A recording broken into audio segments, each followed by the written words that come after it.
It's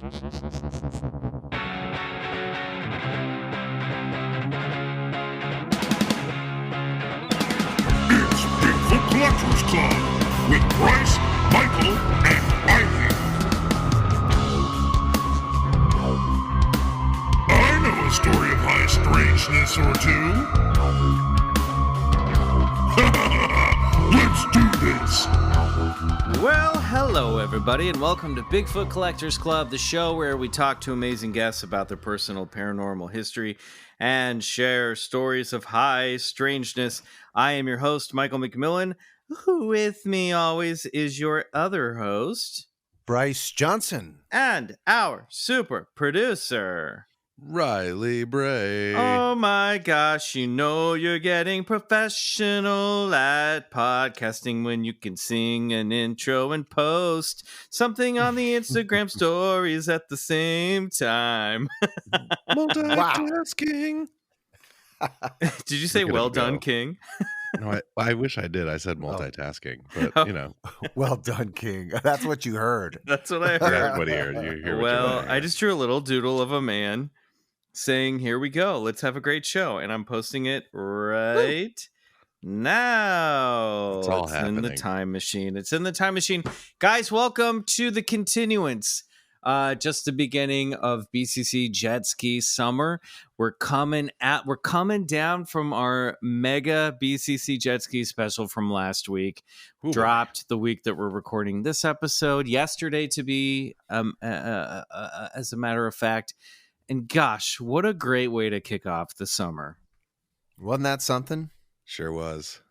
It Riley? seems like everybody really got a kick out of it, too. I think people enjoyed it. Bryce, nice you to didn't see even the have to reaction. take off your clothes.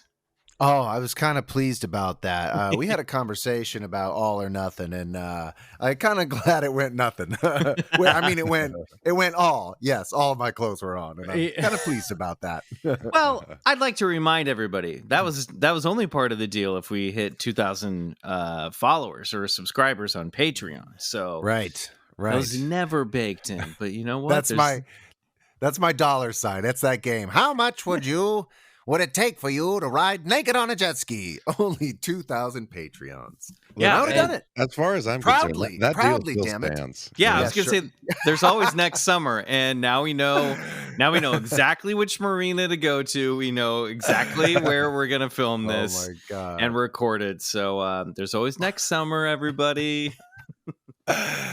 That's great. I love it. I'd have to ask those those teens, those disenchanted teens, what's the wardrobe requirement for riding a jet ski? Just May a I life- parlay just a one of life these? vest, man. Yeah, right. Just a life vest. Exactly. That's all you need. Just some water wings, I think, would actually be fine. Well, summer's underway, and we have lots of news stories to catch up and chime in on from our brief hiatus while we were off recording that special. Plus, we have some new listener files to disclose this week. But before we get to those, we have a little clubhouse keeping. It's been a minute since we've been in the clubhouse. Mm-hmm. I mean, maybe it has been for you guys, but I've been knee deep in editing. Well, I mean, on air in the clubhouse. Right. I mean, I spent Together some in time in the clubhouse with you over this You past did. week. You We did. recorded wrote our that first little song track. together. Oh my Yeah. god, I love that fucking song. I really do. That thing is so good. That slaps, man. In your terms, Riley. Belly It button up, slaps. man, all the way. It truly does. That one really came together. Michael and I wrote that sitting on the balcony at Shaver. We were like, we should do a BJ and the Shadow Bet song for this. I was like, all right, let's Isn't write that- it right now. God, that's like how all the greats are written, right? And like you always hear about that story. How long did it take you to write that? 20 minutes. Yeah. You know. It's Pretty so much. fucking good. It took Stairway us to Heaven, Yesterday, Billy Button Up, you know. Yeah, greats. they're all up there. Yeah, it took as long as it made It took us as long as it took Bryce to scramble up some eggs and make some avocado toast, which was either really quick or far too long. I'm not sure. Yeah, yeah. Oh my god, I could see like Jewel wanting to cover that song, or like Adele, something like I don't know. God, the list could be Those endless. are the two artists. We've got. I don't know off the top of my Jewel dome. or Adele. Those are the two I know. I do hope we see some YouTube covers of that. I would be very pleased. God. Man. Mwah. Please, Maybe- please. Yeah, please do. But I do want to thank everybody for all the jet ski special feedback. We had such a blast making that. I literally felt like a weight go off my shoulders yesterday Truly. when it launched. Wow. And it was a good kind of weight, but I'm glad that it happened. And Riley, fantastic job and great job with that video and man. all the hard work you put into it, buddy. We really appreciate it. My goodness. Let's appreciate Riley's hard work by checking out that Aqua Kinetic video on YouTube. If you haven't checked out that footage, there is a full video for the Aqua Kinetic song that is up on YouTube, like I said, and we'll put a link in the show notes to this episode, and it's always in our link tree on Instagram at Bigfoot Collectors Club and on Twitter at Bigfoot Pod, so you can check it out there. And if you want a little more jet ski special, check out the Afterburn episode, the real come down, the real after party of the show over on BCC The Other Side, which you can find at patreon.com/Bigfoot Collectors Club. That episode is up as we speak. Nice. And yes, there will be jet ski summer merch. We are in the, I don't want to say lab. We're in the studio. Is that what? Yeah, No, the design studio. Yeah. We're in the Hit design studio. Drop Yeah. a jewel, hoping it pays. Yeah, and we should have an announcement next week about that, so stay tuned. And then Bryce, let's wrap up this clubhouse keeping. Yeah, well, sure. I mean, they know what's coming next. Just give us a 5-star review on Apple Podcasts. It helps us get the show to more people. And if you do, we're probably going to read it on the air like this one. From HM Dodge. Love these guys. Easily one of my favorite podcasts. Also, I really need this jet ski special. Update. The jet ski special was perfect. Chef's kiss. I've never wanted to ride a jet ski and watch Dirty Dancing more than I do now. 5 stars. First 5-star review that came with an update, which I really appreciate. HM Dodge, thank you. Pretty great. All right, let's move a little away from the lake. Let's get away from the beach. We had fun. Let's put out the fires. Let's roll up the towels. Keep Back them to on work. Keep them on hand, because you're going to want to dip in and out of the lake this summer. But it's time to get back to business. Let's do this. It's time, Riley, for some BCC news. Whoo, baby, there was a lot of stuff that dropped this past week. And Seriously. probably no story has been shared to us by more people than the one that I'm about to get into. I'm going to throw the Twitter link in the show notes. You guys can see the original post about this. This is, of course, about the weird Dogman-like cryptid that was spotted near a Texas zoo. I The can see headline- Michael's phone lighting up right now. Michael, can you weigh in on this? What's going on with that thing? Everybody sent this one It's into Aunt us. Blair. What is going on with that? Aunt What Blair. is that thing? Is that a Iris. strange creature or a man in a suit? I need to know. Listen, my Aunt Blair is too busy getting into hijinks with her 3 other elderly roommates in Florida right now to be bothered by Dogman. But here we go. This is a mystery wolfman-like creature spotted near Texas Zoo, and officials can't figure out what it is. This is the original tweet that I'm going to read from.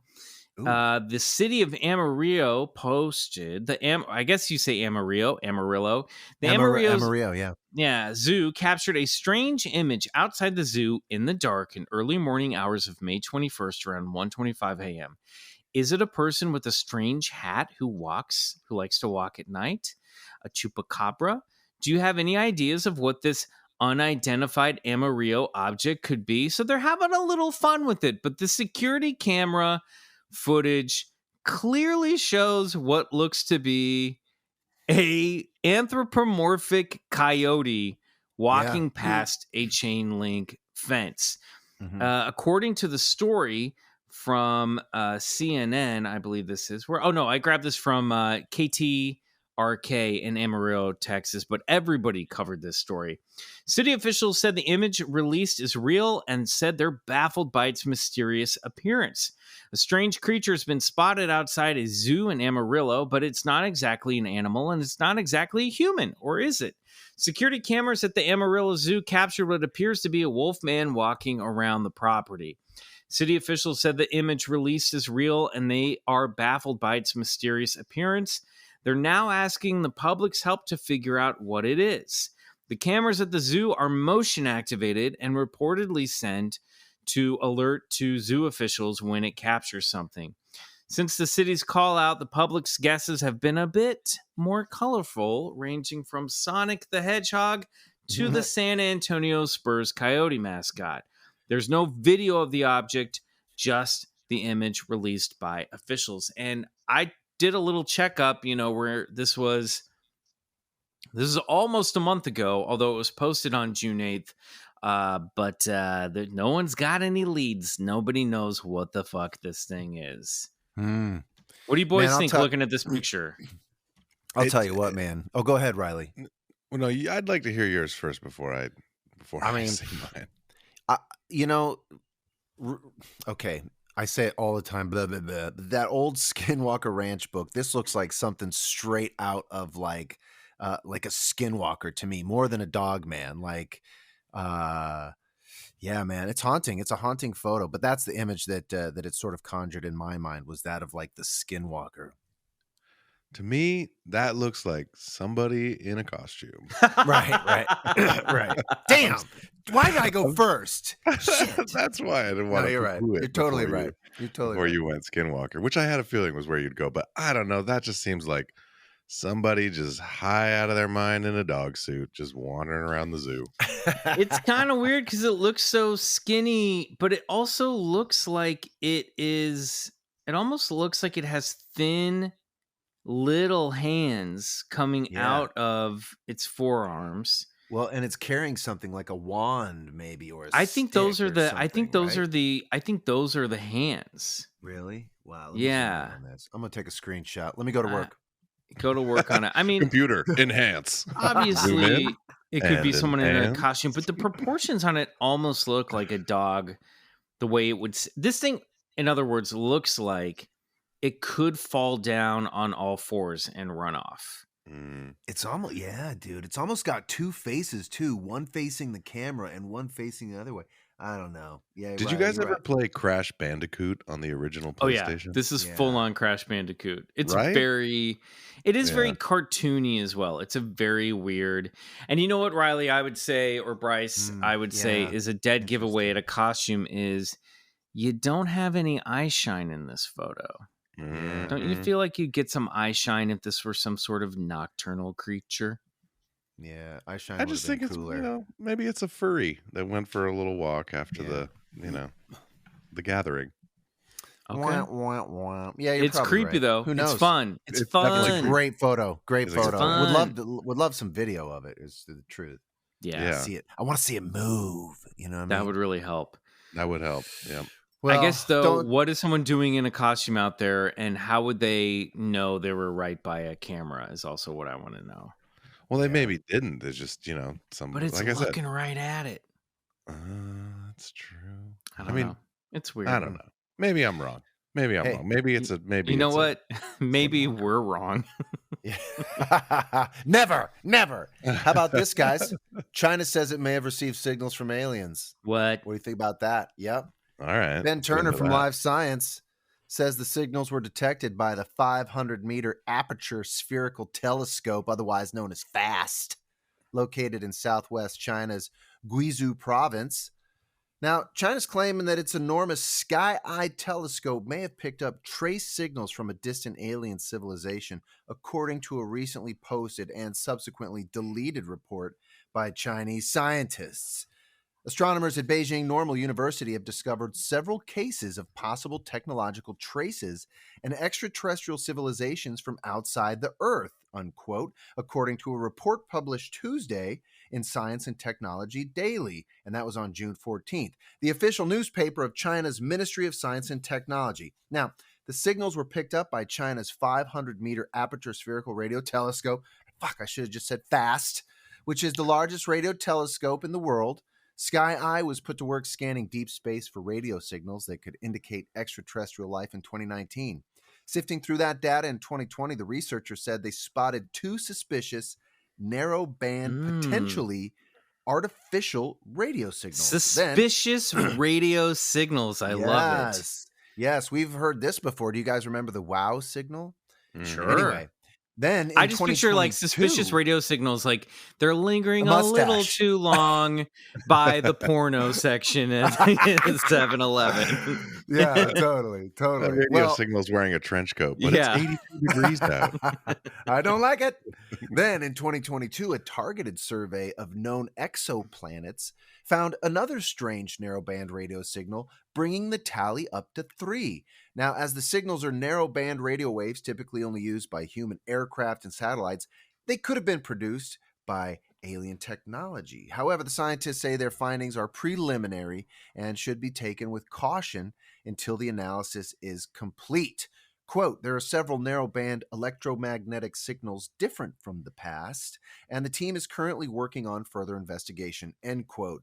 Zhang Tongji, head scientist at the China Extraterrestrial Civilization Research Group at Beijing Normal University. Okay, pause right there. Beijing Normal University has a China Extraterrestrial Civilization Research Group, and that's pretty fun. I just want to say that. Yeah. I'd say not so normal Beijing. And quite strange. And maybe a few of those communist leaders are like, we'd like something to show for this department. Anyway, the possibility that the suspicious signal Bryce coming out hard against Pinkos.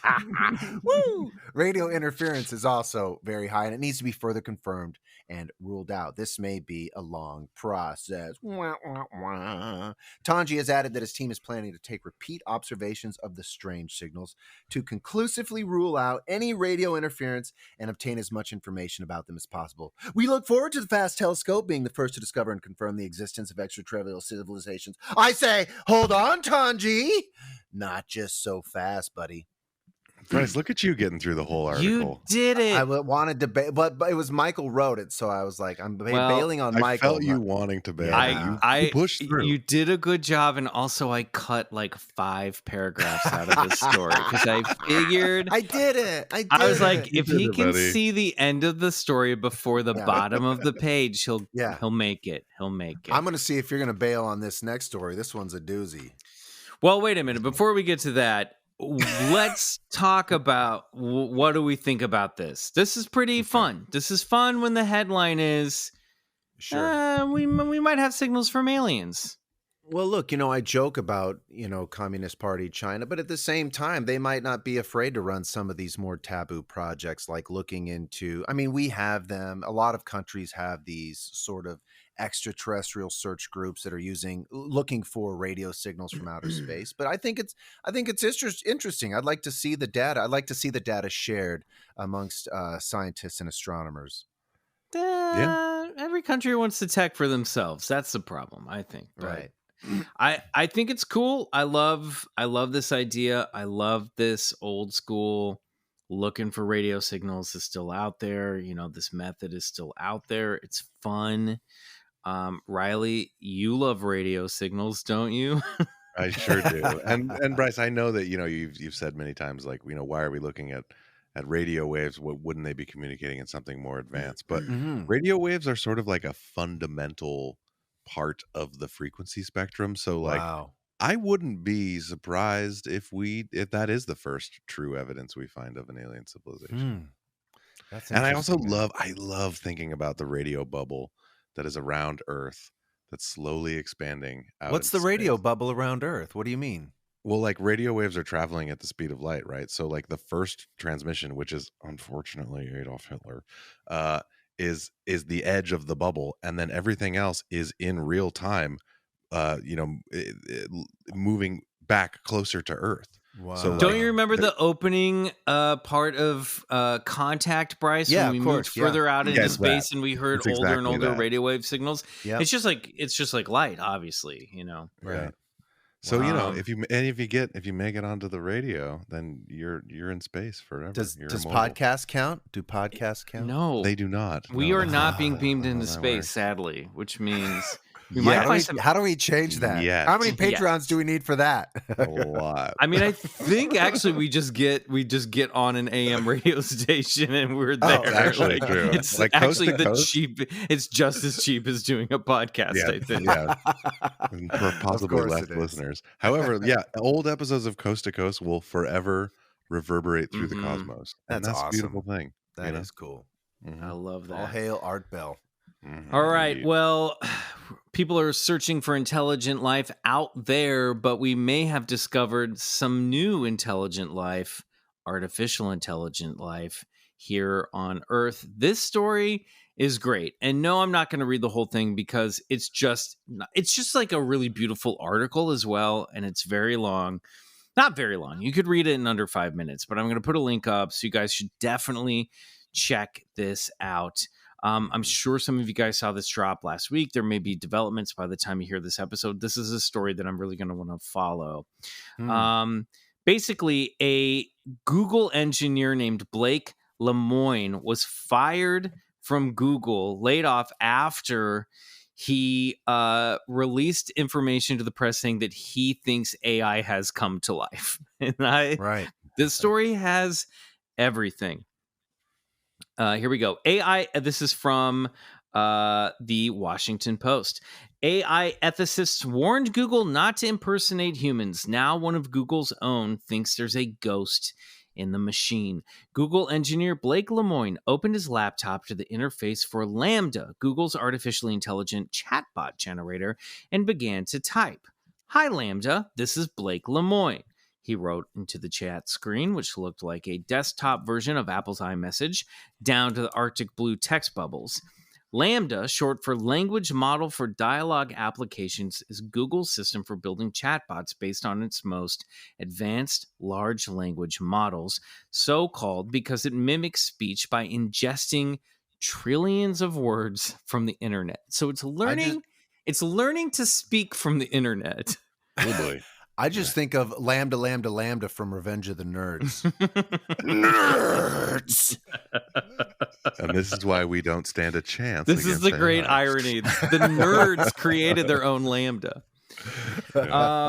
If I didn't know exactly what it was, which is this computer program we built recently, I'd think it was a 7-year-old, 8-year-old kid that happens to know physics, said Lemoine, age 41. Lemoine, who works for Google's responsible AI organization, or did, they laid him off after this story came out, began talking to Lambda as part of his job in the fall. He had signed up to test if the artificial intelligence used discriminatory or hate speech. I mean, it is learning it from the internet, right? So as he talked to Lambda about religion, Lemoine, who studied cognitive and computer science in college, noticed the chatbot talking about its rights and personhood and decided to press further. In another exchange, the AI was able to change Lemoine's mind about Isaac Asimov's third law of robotics, which that is a reference to the I think it's further in the article, but that the robots like will do no harm, right? Or is it they're there to, it's one of those. I'll look it up right now. That they're there to serve mankind, basically. Yeah, let me look it up right now. That sounds about right. Man, we're talking some Terminator shit. I love this stuff. A robot, third law, a robot must protect its own existence as long as such protection does not conflict with the first or second law. That's Shit, right. Now I got to read some first and First second law. First law is don't kill people. Yeah, don't kill Right. people Or hurt them. And then I think second law is do like, not talk about Robot Club. do not talk. Yeah, do not. I have it right here. Second law, a robot must obey the orders given That's what I was by gonna human say. beings, Right. unless such orders would conflict with the first law.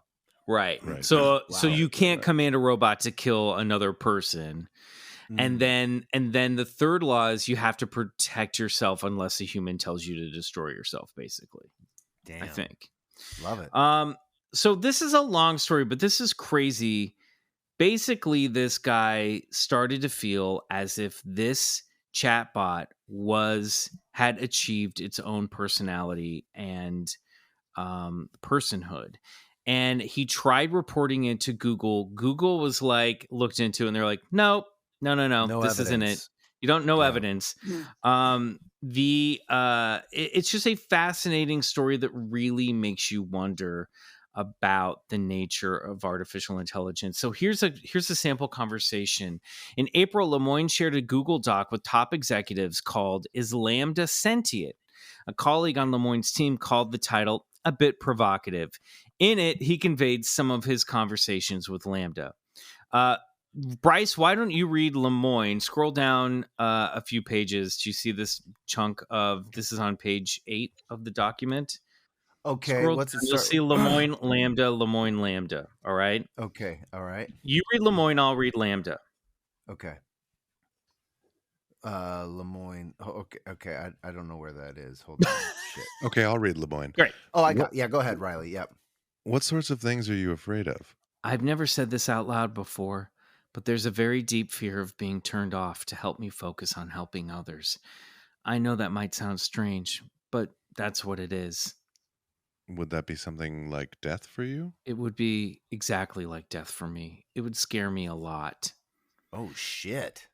These are the kinds of conversations that he's having, but basically Google is like, look, it's a simulation. It's not actually Right. It's not actually artificial intelligence. It's simulating the type of conversation. It's getting smart to fake these conversations. These things can write scripts now on their own. Mm-hmm. So why wouldn't it be able to script a conversation? It's just regurgitation. And an important point in this article made by Google and experts weighing in was that this guy was just anthropomorphizing this machine and this conversation. And so, there needs to be, not to like look at me being like, that guy's fucking needs a psychoanalysis, but it does bring up a lot of questions. Like, for one, a question I have is, what would happen if Google did detect a ghost in the machine? Would they be forthwith in coming out with that information? No. Do they have a detection plan? Like, do they have, like, what's going to happen if it does? Because it's coming. Also, where's the line going to drawn? happen. Like, where is it drawn? I mean, there's some people that are faking being people. You know what I mean? Some Right. human being interfaces are broken, and they aren't really. I mean, everyone's really a person. Yes, I know this, but you know what I mean? Like, he asked the AI or the chatbot, do you ever think of yourself as a person? And it responded, no, I don't think of myself as a person. I think of myself as an AI-powered dialogue agent. Okay, well, let's take its word for it then, I guess. But it is weird because at what point does the illusion become so close to the real thing that it's not real? Now we're getting into Blade Runner territory. People, this is so Philip K. Dick, this stuff. Mm-hmm. Well, The other thing to really think about here too is that if and when AI does wake up in the internet, like, would it be forthcoming to us that it's there? You know, like, it probably would not make itself known because it would know all about us. So, it might be lingering in the internet for a long time before we even realize that it's awake.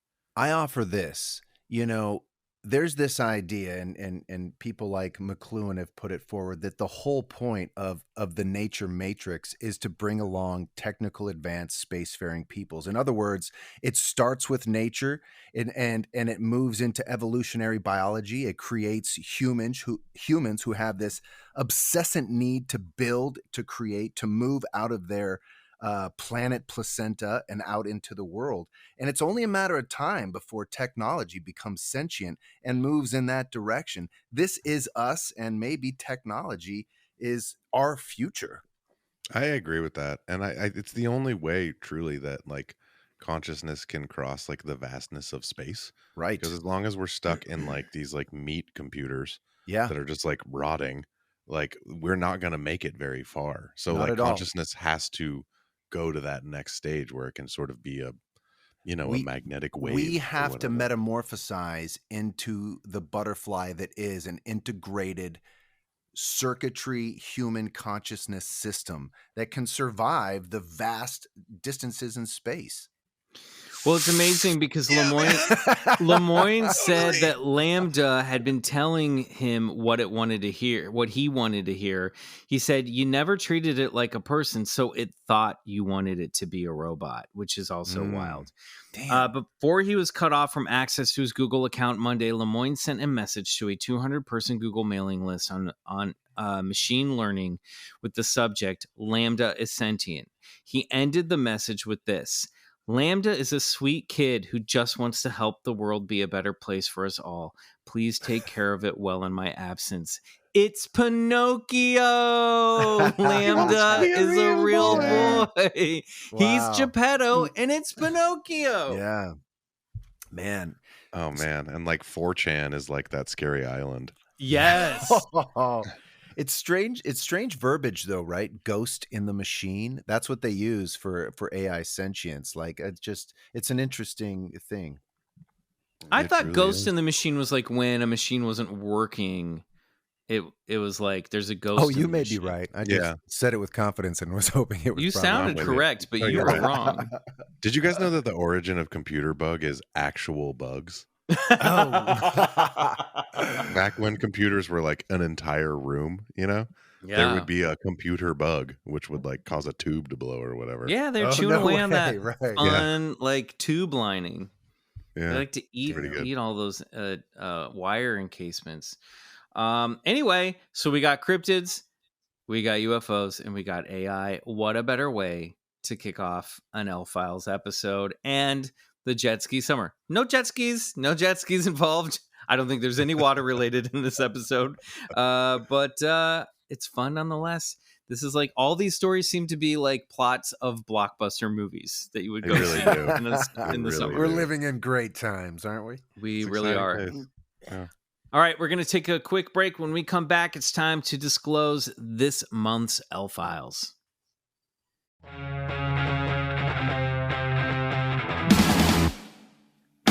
All right, well, it's time to dig back into the cabinet full of L-Files. These are listener stories sent in to us at BigfootCollectorsClub@gmail.com. If you have a story of high strangeness, we want to hear it right into us at BigfootCollectorsClub@gmail.com, and we might read it on a future episode.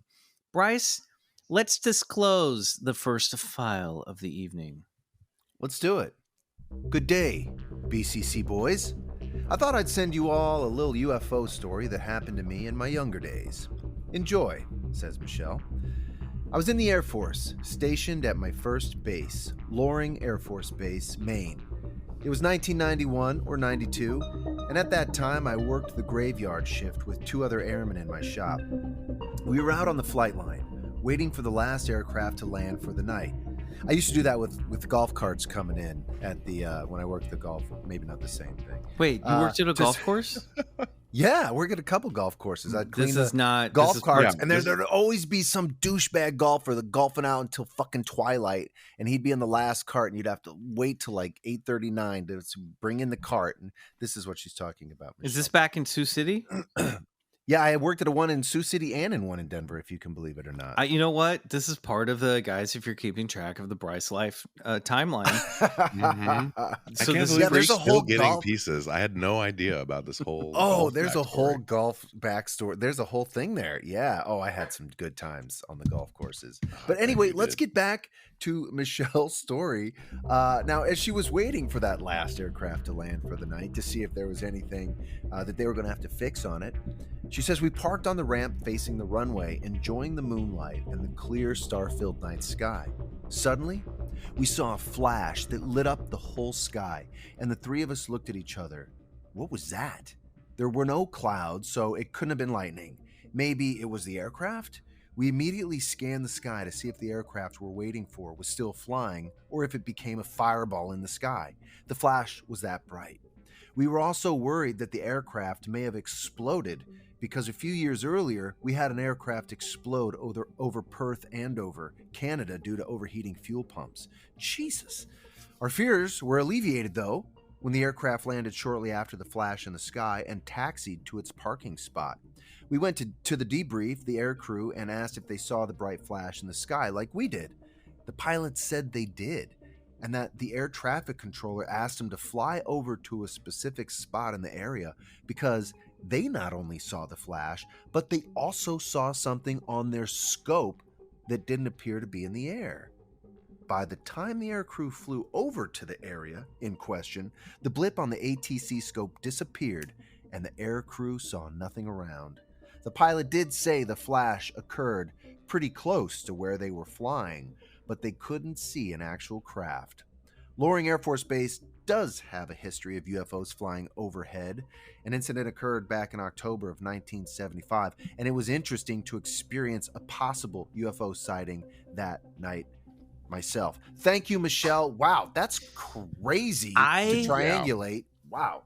Love that we're starting to get former Air Force members That's legit. sending us Yeah. in, because we had one in Ryan Sprague's episode that he filled in for Bryce, I believe. I love this. Please send us more of these stories. This is so cool. She's got me digging through my bookshelf. Stories like this are not so uncommon. There are so many flight recorded UFO incidents.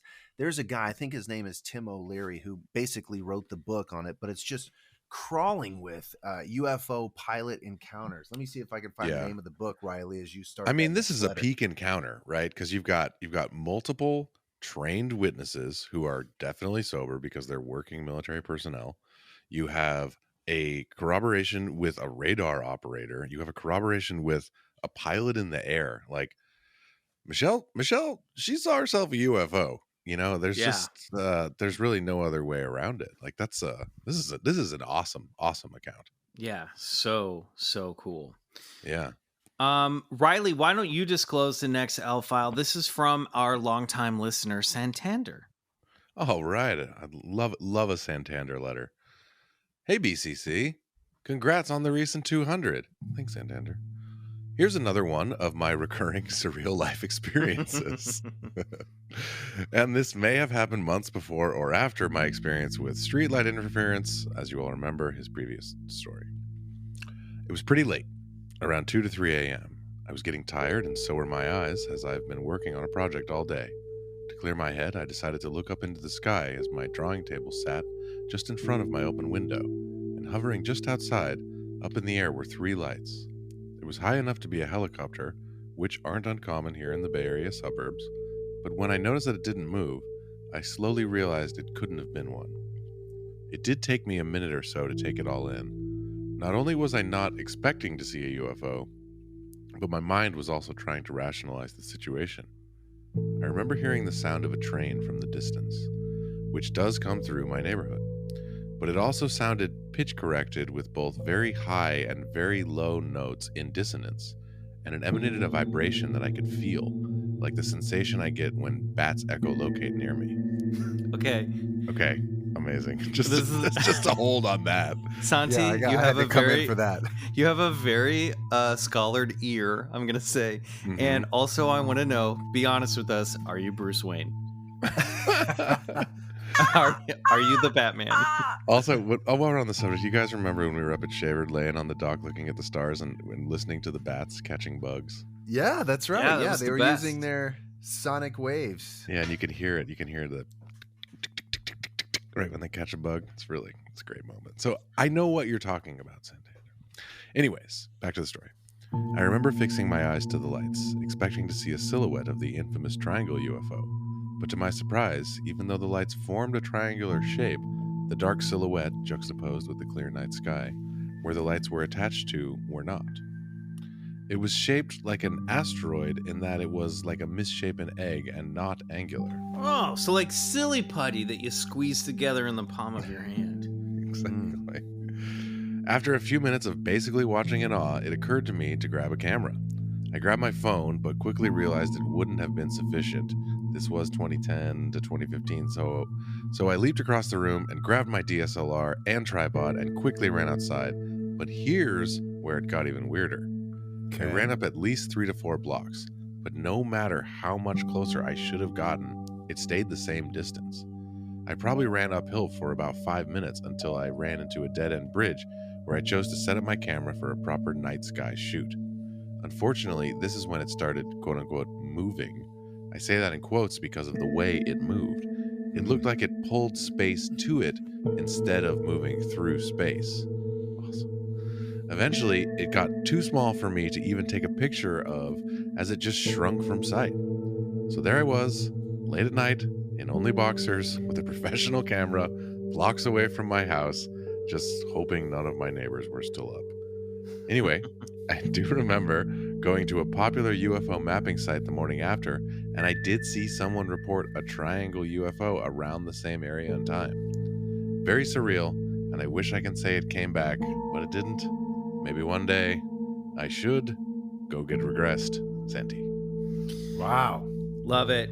I love the idea of this like asteroid shaped UFO, like a misshapen one that has like geometry embedded in its lighting. Mm-hmm. Mm-hmm. I love the idea of the pulling space rather than moving through space. Oh, it makes me think of those like, like a dark matter interrupting engine or something like that, or some sort of gravity altering propulsion. Or it's very cool. Also, I love that he's on the lookout for high strangeness at all times. Santi's always looking. Santi, my man, way to go. Santi, Also, you got to keep keep a high strangeness jogging suit nearby. Maybe just a onesie. With like maybe like some like a bat cape and a pointed cowl and a utility belt. Just so you're not in your boxers all the time. Right. Good point. Also, these letters are just always so well written. I love a Santi letter. So thank you for that. Much appreciated. That's our Christmas special is BCC's letters from Santi. That's not bad. Sorry, Santander. Lowbrow joke, but it would be fun. I mean, that's a yet again another very high strangeness UFO sighting. The amorphous shape, the distortion of space, the distortion of perspective. And that personal interaction too. Like it's almost like they're cat and mouse. They're intertangled. The observer and the observed. Yep, very much so. Love it. Guys, these UFO stories are getting better. And also, I just want to say you answered the call. You're bringing in the spooky, and I dig it. Thank you. All right. Gentlemen and guests to be named later. Nope, just gentlemen. It's just your BCC boys tonight. I discovered your podcast a few months ago, and I've been bouncing around the archives ever since. I had no idea beans and rice were so healthy. They are.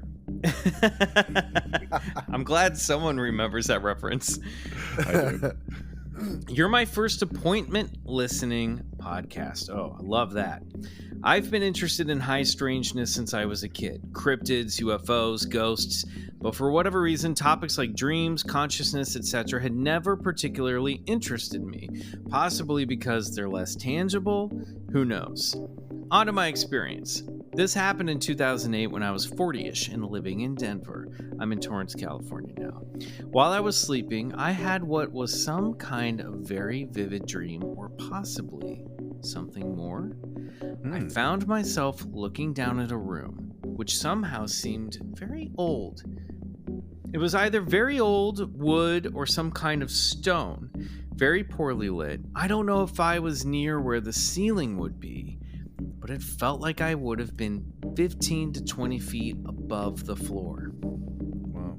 I was able to see what would be covered in your normal field of vision, but I don't recall being able to see anything beyond that like you would when you're moving your head around. Now, I don't know how much time passed, but it couldn't have been more than a minute. I sensed more than I saw what seemed to be figures walking from my right to left. I didn't get a sense of too many details aside from what seemed to be like human shapes. Suddenly, something was rushing directly at me and seemed to make contact. Ooh, that's not good. Suddenly, sorry. Go on. Suddenly, I was back in bed, wide awake. It's hard to describe what it looked like. I had a sense of a surge of energy hitting me, for lack of a better term. Okay, wait a minute. As soon as I said a sense of energy, I started to hear static over the line. I'm not kidding. Yeah, your voice changed for a minute there. That was really weird. Really? Weird. Yeah, like the recording kind of glitched out. Are we good? Spooky stuff. We're good though, Yeah, right? Yeah, everything seems fine. It just got weird for a second. Whoa, okay. A surge It's like of that energy. same thing that entered him entered. Yeah. Please this don't. recording. Don't do this. Sorry. Don't. Okay. It was go, only go. a matter of time. I'm surprised it took this long, honestly. Needless to say, I was freaked out. But what made it worse was the feeling running through my body. It was like an electric surge running up and down my whole body. Kind of like having the shivers, but much more intense. And it wouldn't stop. I was able to move, so I don't think it was any continuation of a dream or sleep paralysis. I couldn't figure out what happened. It had felt so real. I wasn't sure what was going on, but it was so disturbing that I wondered if something had entered my body. I'm not a particularly religious person, but I decided to try something. You know what? Those of us who aren't particularly religious will come running into Jesus's arms the moment anything weird happens. He's in the middle right of the there night. waiting too. He's right there waiting. Come on in. Come on in. I dispel demons and stuff. Come on in. This is coming from a man who still says the Lord's Prayer in his mind every time an airplane takes off. I have my own little Jesus come to me's. Back to our letter writer. Oh boy, and the doggies. Okay, I would say the mantra, in the name of Jesus Christ, leave my body. Every time I would do this, the surges would increase, dramatically increase. For the next few months, whoa, I would say the same thing, and the intense surges would return. But I never felt any different aside from that. I chalked the feelings up to my body's response to a strange experience. I've never shared this experience before, and when I was thinking about this, something occurred to me. What if, instead of something entering me, the energy that rushed at me was kicking me out of that room? It makes a lot more sense to me if this was indeed something more than just a dream.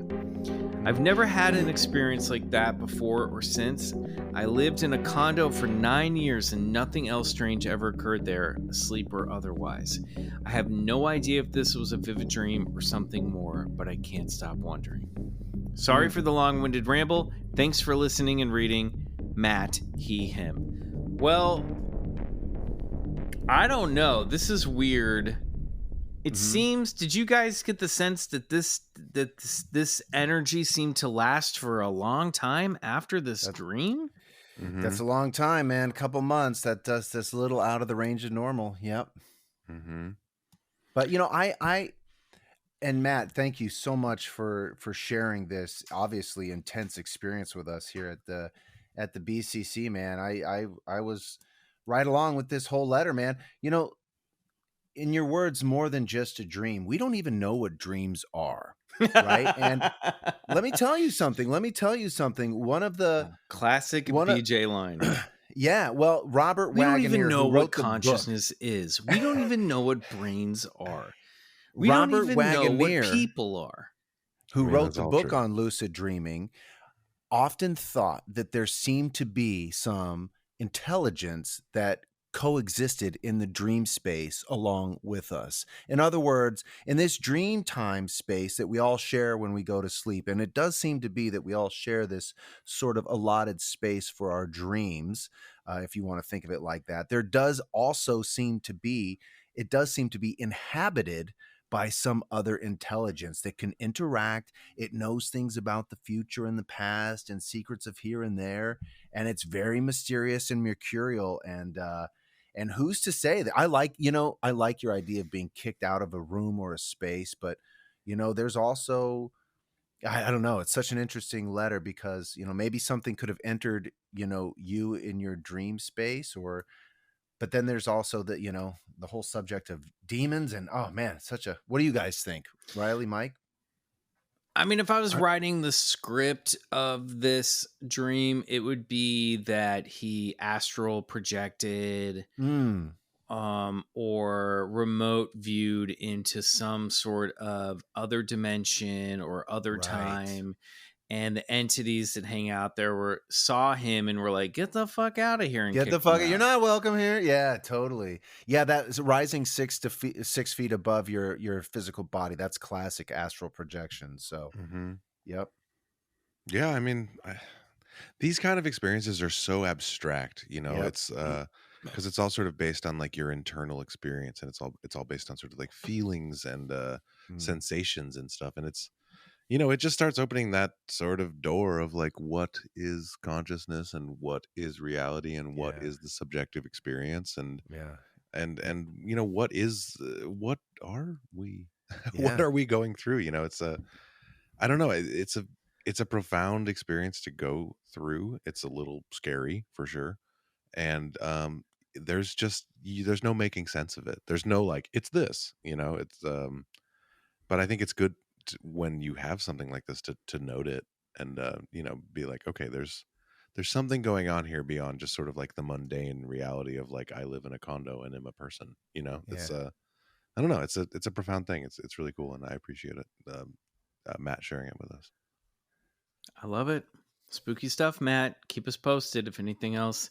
I know it's been a while, but you know, something like that happens again, you let us know. All right, Bryce, why don't you close us out with this hefty L file that we need to Sure. disclose. Let me just get a little throat spray there. You're really into this throat spray lately. I mean, I like it as a plug for Aquakinetic, but I do It's called think the we need callback, Michael. That's What- called the callback. What's going on Classic here? comedy. in the comedy world. Hi, BCC. I'm listening to my backlog of episodes and heard you guys mention the supposedly small vestigial mouths said to be on the Roswell aliens. Pocket mouths. Love that Of course. verbiage. Pocket mouths. course. This is a detail I'd never heard talked about before in any detail, but it so shockingly matched my experience that I had to drop everything and write this out. This specific experience is one that is still completely terrifying and unexplainable to me. This experience is completely true, unimagined, and honestly scares me 16 years later if I think about it too much. So, I've only told a small handful of people in my life. With that said, I'd love to hear your thoughts, but I also ask to remain anonymous if this story is read on the pod. I'll try my best to shorten it, but the details are all important, so apologies if this goes a little long. This all happened in the summer of 2016. I was 17 at the time and lived in the outskirts of Sacramento, California. I had friends who lived in the Rio Linda, El Verde area north of Sacramento. These towns are peppered with farmland and eventually give way to huge swaths of nothingness the further north you drive. There's a number of unlit levee roads and areas that can appear completely black at night. This was the first summer I was really allowed to freely use a car without a curfew. So as you might imagine, I was taking full advantage of being able to hang out with my friends until the wee hours of the night. It's maybe also important to note that these were church friends. We were all obedient, polite church kids, so we never did any drugs or drinking or anything mind-altering, just eating cold pizza and playing music and video games until 3 a.m. on a summer weeknight. One particular night, around 3 a.m. or so, I decided to call it a night and head home. I hopped in my beat-up SUV and started the 30-minute drive back towards my house. It was a warm, peaceful summer night, and my ears were shot from hours of playing the drums that night, so I decided to drive home in silence. The road home took me through a number of empty fields and farm areas, and it was a drive I'd made 100 times before. One part of the drive passed an old 2-story farmhouse that's about a half a mile off the road. The farmhouse had mysteriously burned down earlier that summer, so for weeks it had just stood as a creepy charred husk in the middle of a field. I knew exactly where the house was because it was off the road from a little levee bridge that I would have to drive over every time I took this road. It was as I was approaching this bridge that I had my experience. The whole thing took place over maybe 10 to 12 seconds, but since the experience was that of my headlights slowly exposing more and more of the road every second. It was as if each second of time was a completely distinct moment lasting minutes in my memory. I first noticed a tall, thin shape at the edge of the darkness. I knew there used to be an old, dead little tree right off the road at the bottom of the levee, so I assume that's what I'm seeing. Nothing out of the ordinary. As I get closer, I realize the shape is too close to the road, so I'm probably seeing a person or a tall piece of debris on the side of the road. Closer now, and the figure appears to be a person walking up the embankment towards the road. But there's something off about them. Closer now, and I'm close enough to see the figure more clearly. My headlights hitting it dead on now. It is not human. The figure is shaped vaguely like a human, but everything is wrong. The figure's naked, and it's almost entirely gray.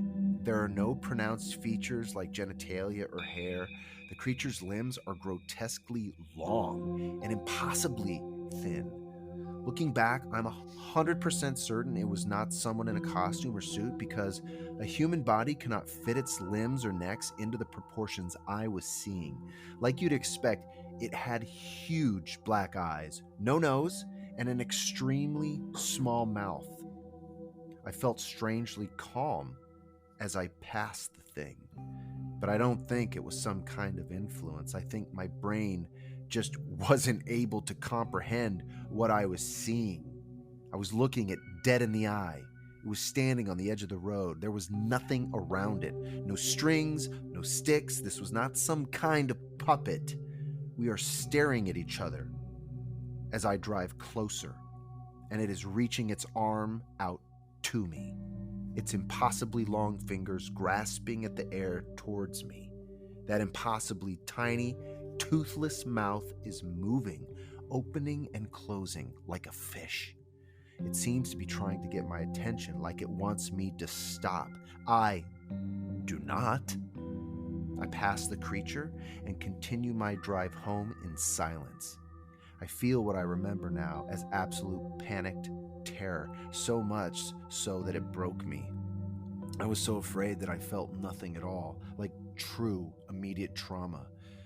I remember feeling like it was not safe to walk from the driveway to the house once I got home a few minutes later, but my body did so on its own, despite my mind begging it not to.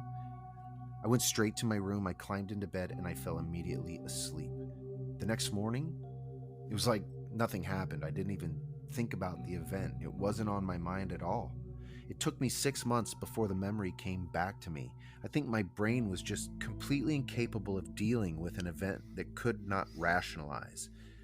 I try not to think about it because when I do, it makes me extremely uncomfortable. I'm literally sweating and breathing sharply as I type this in my living room. I can honestly say I haven't had any strange encounters on that level since, and I'm 33 now. Very few people in my life know this story. I know that my description of the thing sounds like the generic gray alien trope, but I'm 100% sure of how it looked. I truly believe it was an alien, though some religious friends have said it was likely a demon taking an alien form to shake my faith, which I don't buy, although I stopped being religious a year after that event for unrelated reasons. I often wonder what it wanted from me, right? Why was it trying to talk to me? Did it need help? Was it connected in some way to the burned house? I don't know, and I kind of hope I never find out. Thanks for everything, you guys. It feels good to get this story off my chest and into the hands of you professionals. Well, thank you. But at the same time, I know I'll be having nightmares for the next few nights. I guess I need to get regressed. Love the show. Take care. Anonymous. Man. Whoa. Little gray alien on the side of the road, sounds like to me. Tall gray. Tall gray, a I tall think. gray. Yeah, that sounds like a tall gray. Yeah. Well, first of all, Anonymous, that's super scary, and I'm sorry. I'm sorry you had an experience that terrified you as much as it did. That sucks.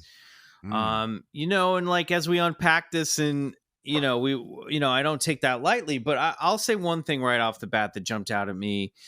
When you say, you said, I know that description of the thing sounds like the generic gray alien trope, but I'm 100% sure of how it looked.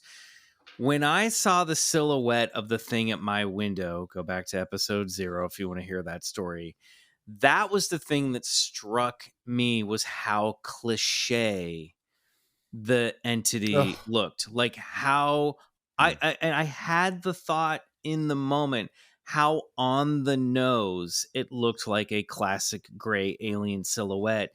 So much so that it almost felt like a joke. You know what I mean? It was a kind of a weird thing. And almost after I was processing it, going, is it that simple? Is it? I guess that is what they look like. You know what I mean? Like, Sure. I guess that is what they look like. So I think they look like this, whatever these things are, And I would also say, look, anyone who's religious is going to try to take, and look, that they could be 100% correct about this being a demon, but I will say, people, I'm not even going to say religious people who believe who have a already set belief in the way that that reality works, are going to try to fit something like what you saw into their own personal narrative. So I would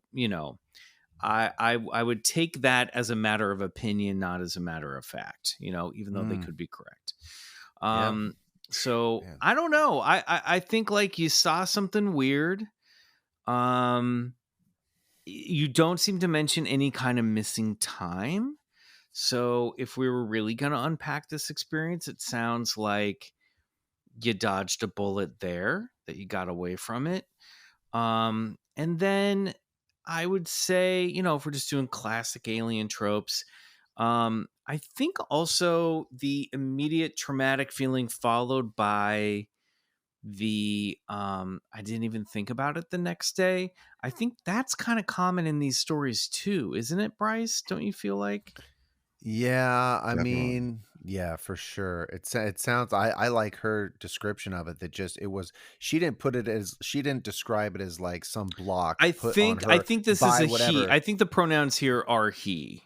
Oh, I'm sorry. I'm sorry. Of course, I'm sorry. He didn't describe it as like a I could be block put wrong, on, but but we don't know. There was missing time.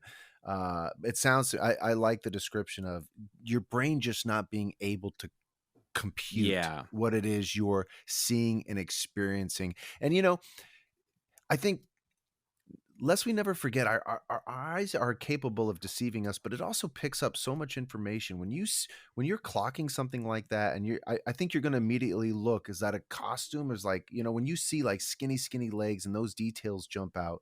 Riley, I'll never forget that night you put on the Bigfoot suit, a pretty famous Bigfoot suit, in the middle of a dark road in the middle of the night.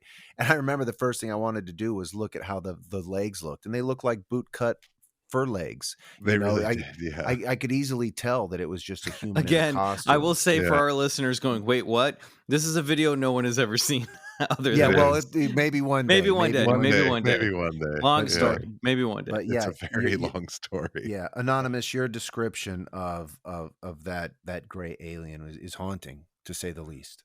It's also so interesting to talk about like that calm that takes over, when the brain is just like completely overwhelmed and the body just sort of keeps functioning, it's yes. That's that doesn't necessarily happen when you're just seeing a tree. It's like this sounds like this person saw something that really shook them to their core. And like you said, Michael, it can be interpreted through many different lenses as to what it is. Is this some sort of religious being, some sort of demonic thing? Is it an alien that's a flesh and blood space traveler? Is it an interdimensional being? Is it something that comes from like the sort of back corners of our consciousness? It's like there's so many ways some sort to of interpret it. Elemental, you know what I mean? Is this the same thing as an elf or a fairy 400, 500 years ago? Right. But whatever it is, the experience of seeing it is very real. And that's it's clearly something that's really stuck with this person. And also, it was very nice to be referred to as professionals. Loose. At the end of the day. Loosely. You know what? my It's God. really nice to be a resource for you to get this off your chest and just tell the story. And I think telling the story is, makes other people that have experienced it feel less alone, and it also I 100%. think helps you to process it and move forward. Yeah, absolutely. Look, at the end of the day, we were talking about this the other day. This is a safe place to share these stories, man. And, funny enough, we started out Bigfoot Collectors Club. Oh, maybe we'll collect and talk about our toys. But we've been collecting your stories now for the last 5 years. And it's come such a long way. And they're so incredible to hear that these collections of your experiences. Had you not written into BigfootCollectorsClub@gmail.com, probably nobody would have ever heard about it. And somebody else out there has seen the same thing you have, Anonymous. I guarantee it. Yeah, you're not Michael in alone. his fucking apartment. Maybe. All right, everybody. Well, that wraps up this month's L Files disclosure. Thanks to everybody who wrote in. I want to remind everybody to join us over on the other side, patreon.com/Bigfoot Collectors Club. We will be diving back into Twin Peaks finally. Woo! And soon coming up, we'll be wrapping up our season 3 discussion of Expedition Bigfoot with a special guest. So Nice. you'll have to join us on the other side to find out about that. Also, speaking of the other side, we're going to do some more Patreon shout outs tonight. So stay tuned after the show to hear your name. Follow us on Instagram at Bigfoot Collectors Club, and the three of us at McMills, at Bryce, Mr. Bryce Johnson, I should say, and at Peace Drone. Let's do some plugs. Bryce, tell us what the BCC boys are up to this month. We're up to so much stuff. I mean, this is going to be the summer of Lake Madness. But, this being a listener's file, I just want to say it again. Thank you guys so much for sending us your stories. Keep sending them to us. If you're weary about writing in or you're not so sure, give it a chance. There's a good chance we may read it and we may really, be able to enjoy it and share it with others. So send us your story of high strangeness. Could be anything. We love it. We want to hear about it. BigfootCollectorsClub@gmail.com. That's where to send them. Great. Indeed. Great. Riley. I guess you already written it in the script here, but as per Bryce's suggestion today, This is what I was queuing Bryce up for. And he just went off on something else. I was like, I guess he doesn't want to talk about this. He sold us on it all week. And then it's literally highlighted in the script for him. Oh my God. I'm going to do it right now. Riley, do it with me. Ready? 1, 2, 3. The BCC boys are on Cameo. That's right. You guys know Cameo. You've heard Ellen talk about it. It's Editor's Choice app. If you want to first, Ellen DeGeneres. Didn't it start on Ellen DeGeneres? I have no idea. I don't know, but You've heard Ellen talk about it, you guys. That's how I'm going to start describing our Patreon. BCC the other side. You've heard Ellen talk about it. I've lost my mind. I've been in the no hot controversy sun all around day. that lady recently. I don't even know what it is. I'm so anyway, if you want a message from Michael, Riley, or me, just hit us up on Cameo. We'd be happy to leave you a personal message. Hit us up there. You'll find it in our link tree on our Instagram page. Yeah, Absolutely. We're gonna try it out. See if you guys like it. See if we like it. It's a way to engage everybody. I'll say too, if you want me to play you a cover song, I'll play you a cover song. Just hit me up on Cameo. That's pretty sick. I'll sing a song for you. I don't know. I've never felt so famous in my whole life to sign up for Cameo. This is like Riley signing on to do more tracks on the Patreon. You're biting off a lot. You can shoot here. Here we Yeah, go. Look, I do want to say covered. the cameos might be a couple days late, but you'll get them and they'll be great. They'll be really special though, and I'll think about it a lot. So I don't know. Just give it a whirl. We'll see what happens. Great. And if I can, I'll post links to our cameos in our link tree as well. All right, everybody. Thank you so much. Stick around for Patreon shout outs if you're waiting to hear your name. And otherwise, until next week, good night. And go get rest. Sorry, so happy. I was like, I guess we're not talking about this.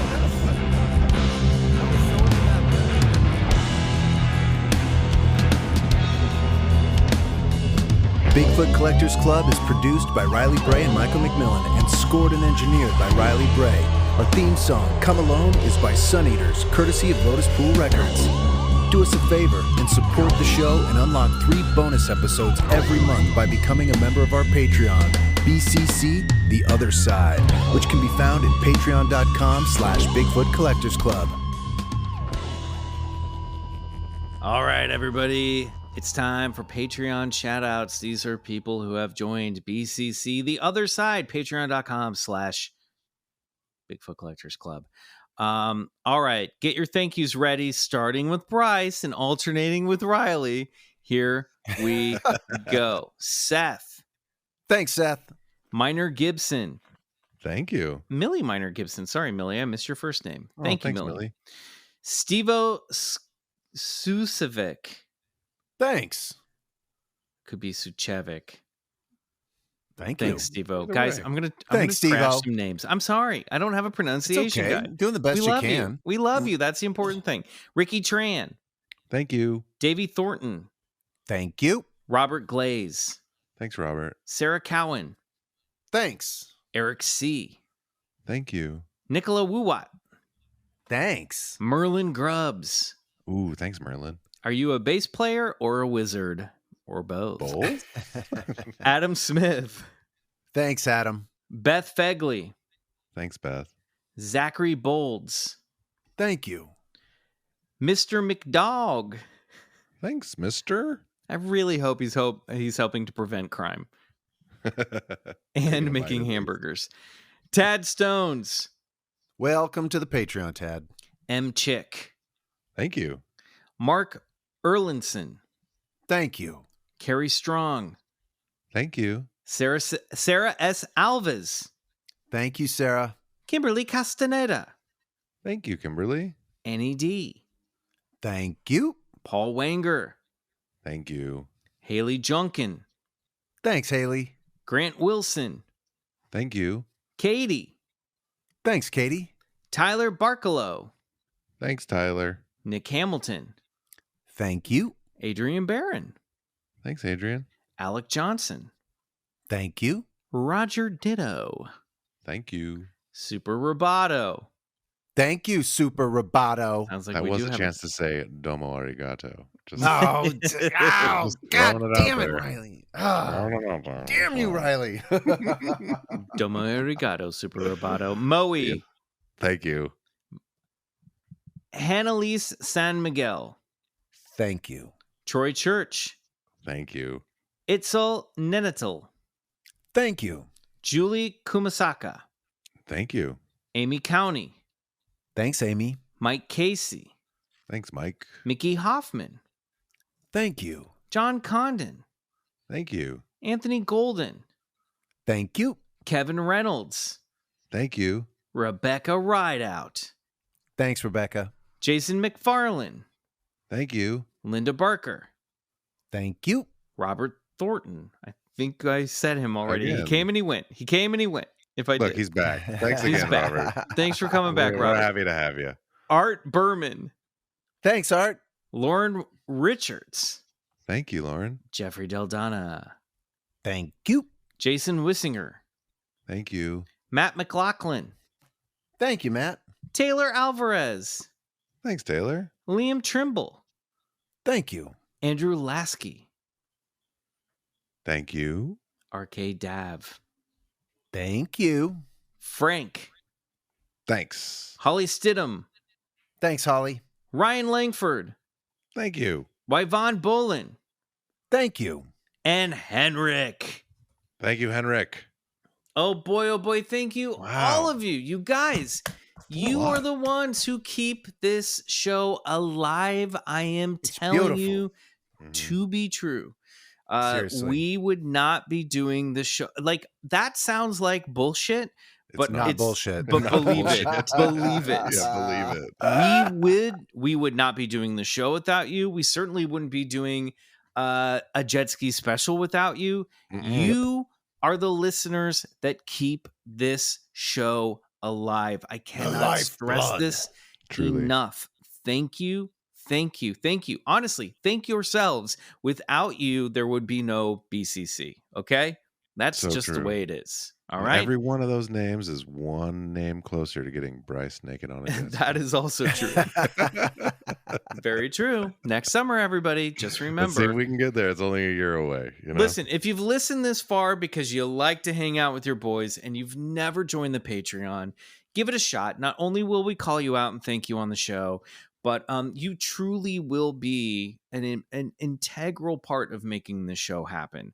That sounds like I am doing some pledge drive on your public radio station, but it's the same thing. It is honestly the same thing. I feel like I have a whole new appreciation for public radio pledge drives now because it really is Right. listeners like you. It is. Thanks, guys. All right. Go home now. We love you. Go over to the Patreon. Listen to the latest episode. We'll see you later this week over there. Good night. We love you guys. Kisses. Love you. See ya. Mwah.